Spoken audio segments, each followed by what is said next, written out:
안녕하세요. 아토즈 논술 강사 신윤진이라고 합니다.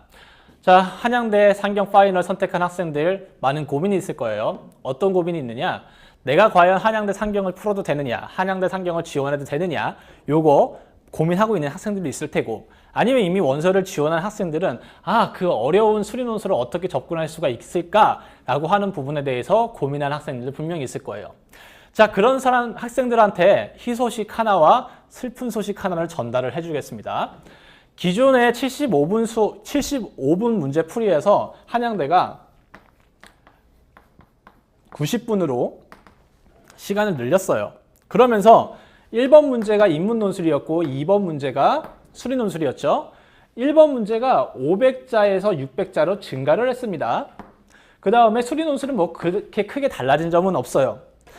이 말은 여러분들한테 시간을 더 줬다라는 건데, 인문 논술이 늘어났다고 해가지고 인문 논술에서 요구하는 부분이 달라지거나 혹은 인문 논술에서 여러분들이 이제 읽어야 될 제시문의 양이 엄청나게 늘어났다, 그러지는 않아요. 똑같은 이야기에서 똑같은 문제인데 100자 정도를 더 쓸 수 있는 문제로 나왔다, 그렇게만 생각을 해주면 될 거예요. 즉 인문 논술에서는 차이가 진짜 없다라고 봐도 무방합니다. 그렇다면은 차이는 무엇이냐? 수리예요. 이 변화를 두 가지 가능성으로 예측을 할 수가 있어요. 첫 번째는 2016년 기출문제, 이제 선생님과 3강에서 풀어보게 될 건데요. 그 문제를 푼 학생들은 뜨악 할 겁니다. 대체 이걸 어떻게 75분 안에 다 풀었지? 굉장히 힘들어요.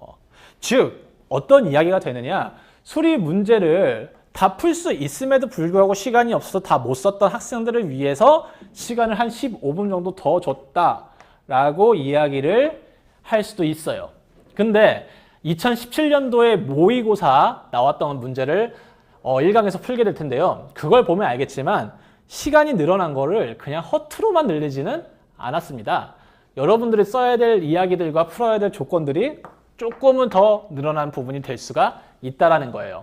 즉 수리 논술을 쓰는데 투자가 더 돼야 된다라는 거죠. 15분 늘어난 거를 인문 논술에 갖다가 투자한다, 이거는 미친 짓입니다. 보통 인문 논술 여러분들이 쓸 때 40분 내외를 쓰면 적당해요. 더 빨리 쓸 수 있는 학생들은 더 빨리 써도 돼요. 그리고 여러분들 문제 풀 때 수리 논술부터 푸는 것도 바보 같은 짓이에요. 왜냐? 수리 논술 정말 잘 푸는 학생들은 수리부터 풀어도 됩니다. 왜냐? 정답을 다 찾아놓고 인문 논술을 쓰게 되면 굉장히 마음이 릴렉스 되니까요. 근데 그런 학생들 별로 없을 거예요. 보통 다 수리 논술에 자신이 없겠죠. 그러니까 수리부터 딱 접근을 하게 되면 문제가 안 풀려요. 그럼 인문 논술 풀면서 굉장히 찝찝합니다. 그 다음에 두 번째, 안 풀리게 되면 끝까지 잡고 있어요.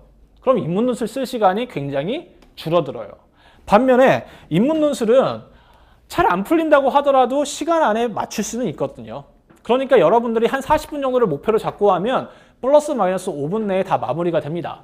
빠르면 35분에도 풀 수가 있고 조금 늦어지면 45분 정도가 풀리게 돼요. 그럼 남은 시간 45분 정도의 시간, 50분 정도의 시간을 온전히 어디에다가?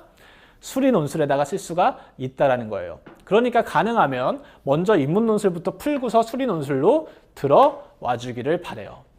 자, 그 다음에 이제 많이 궁금해할 것 중에 하나가 과연 수리 논술의 변별력이 얼마나 되느냐에 대해서 이야기를 해볼 텐데, 일단 기본적으로 말하면 한양대 상경의 수리 논술의 변별력은 굉장히 높습니다. 근데 그 수리 논술의 변별력이라고 하는 게 해마다 조금씩은 달라질 수 있다는 이야기를 해주고 싶어요. 뭐에 따라서 달라지느냐? 문제의 난이도에 따라 달라진다는 거죠. 2005년도 문제가 어떻냐면은 수리 논술 문제가 굉장히 쉬웠습니다. 난이도가 하에 해당이 돼서 이때 합격생들의 평균 점수가 90점 전후로 형성이 됐어요. 그런데 2016년도 선생님이 얘기했지만 난이도가 굉장히 높아졌어요. 정말 어려웠어요. 그러니까 이때 학생들의 평균 점수가 어떻게 되냐? 10점이 뚝 떨어집니다. 이 얘기, 난이도가 쉬웠을 경우에는 수리 논술을 거의 45점에서 50점 사이로 맞지 못하면 합격하기가 어려웠다라는 이야기예요. 왜냐? 남들 다 푸는데 자기 혼자 못 풀면 떨어질 수밖에 없겠죠. 그러니까 이 부분에서 변별력이 생기고, 다만 이 2015년도에는 당락을 결정한 건 그럼 뭐가 돼요? 남은 인문 논술의 50점에서 당락이 결정이 됐다라는 거죠. 반면에 2016년도에는 난이도가 굉장히 어려웠어요. 그러니까 수리 논술에서 만약에 45점에서 50점 정도 받은 학생이 있었다라고 하면 인문 논술을 완전히 조지지 않는 이상 합격했다라는 이야기예요. 즉 다른 의미로 수학의 변별력이 높았다라는 거죠. 이것처럼 수리 논술의 변별력이 분명히 있지만 다시 말하면 인문 논술이 뒤집을 수 있는 수리 논술의 약점을 뒤집을 수 있는 카드도 분명히 존재한다는 겁니다. 그러니까 여러분들이 이 논술을 준비함에 있어서 인문 논술을 게을리하지 않았으면 좋겠다라고 하는 말을 던져주고 싶어요. 그리고 선생님이 언제나 파이널 때 이야기를 하지만 각 대학들마다 그냥 좋은 논술을 쓸 수 있는 방법과 정말 훌륭한 논술을 쓸 수 있는 방법이 있다라고 이야기를 했어요. 그러니까 만약에 수리에 자신이 없다라고 하더라도 인문 논술에서 정말 훌륭한 논술을 써서 50점 만점을 가져간다.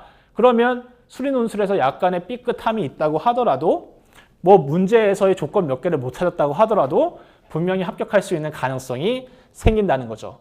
그러니까 여러분들 문제를 풀 때 끝까지 포기하지 않고 푸는 습관들이 굉장히 중요할 거다라고 저는 분명히 이야기를 하고 싶습니다.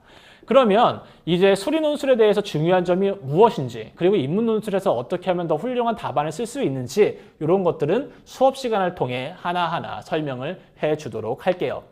이 수업은 1, 2, 3강으로 구성이 되어 있는데 1강은 어떤 문제냐면은 2017년도 올해죠. 2017년도에 모의고사로 구성이 되어 있고요. 그 다음에 두 번째 문제는 2015년도 기출, 세 번째 강의는 2016년도의 기출로 구성이 되어 있습니다. 난이도로 따지면 얘가 한 중간 난이도 정도 되고 얘가 낮은 난이도, 얘가 높은 난이도가 돼요.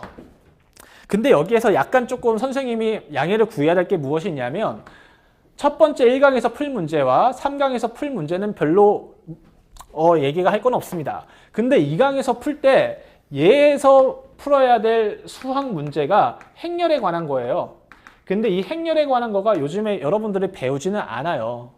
그런데 이 난이도가 낮을 때에도 어떻게 접근해야 되는지가 여러분들 하나 검증은 풀어보고 가야 되거든요.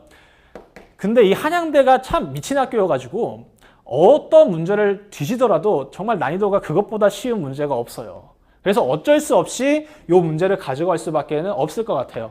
대신에 수학 문제를 풀기 위해서 필요한 조건이라든지 아니면 관련 지식이라고 하는 것들을 같이 밑에다가 넣어줄게요. 그것만 알면 아마 수리 문제 푸는데 크게 지장은 없을 것 같습니다. 자, 여기까지가 선생님이 준비한 오리엔테이션이고 이 오리엔테이션을 바탕으로 해서 한번 문제 들어가 보도록 하죠.